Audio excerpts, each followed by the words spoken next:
XHB100 asks, hey, over Christmas and into New Year, I'm planning a big reorg of my shop. Have you any tips? Yeah, so this is...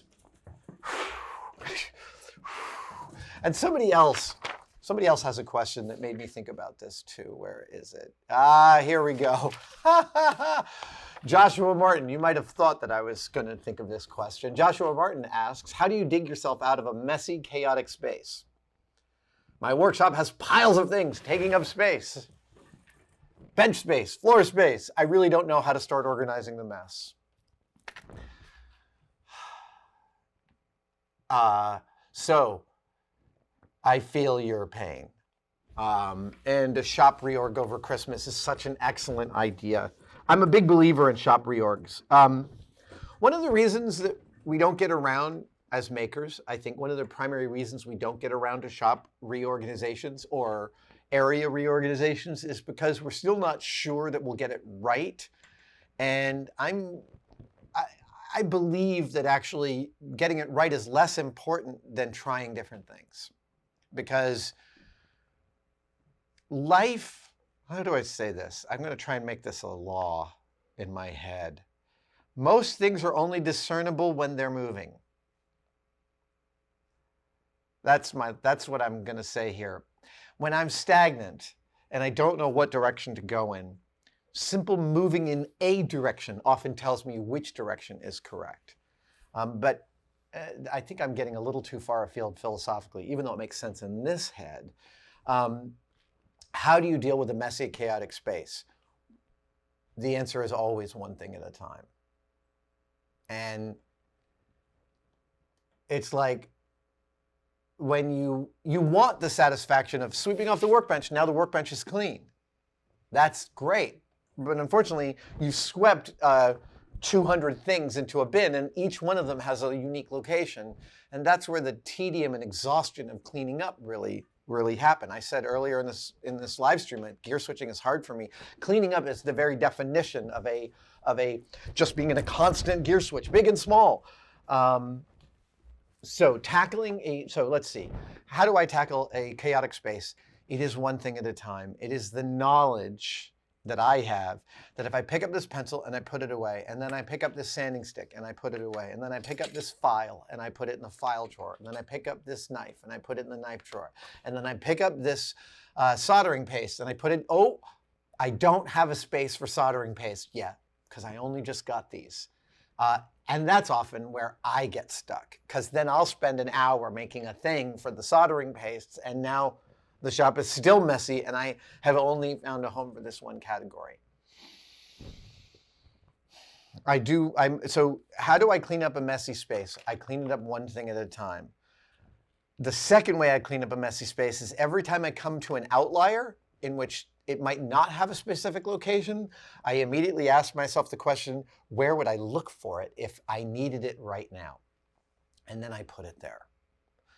And that practice has allowed me to run off all of the side projects that inhibit the cleaning up. You have this thing in your hand, where should it go? You want to put it in a clever place. I want to put it with all the silver solder. Maybe I'll put it with the metal casting supplies. No. No. The only question is, if I needed it right now, where would I look for silver solder? Right over there by the electronics. Great. That's where it lives. It's the same way you deal with the messy and chaotic room. You pick up the laundry. You pick up the pillows.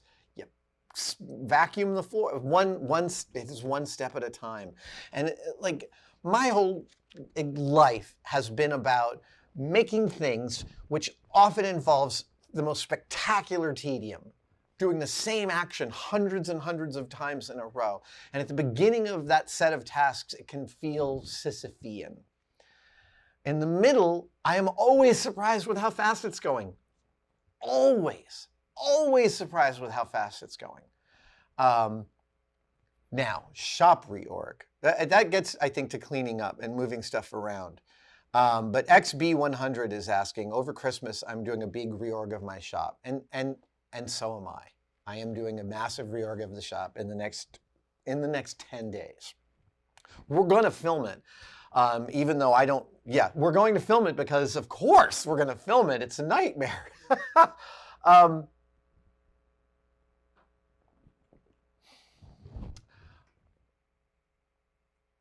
with something as big as a shop reorganization, I have some cabinets here that are going up against the wall. I have some tools that are going to come back into the shop, tools like my vacuum former, tools like my second lathe. I have rough ideas about where they will go, but I do not have a solidified idea about where they go.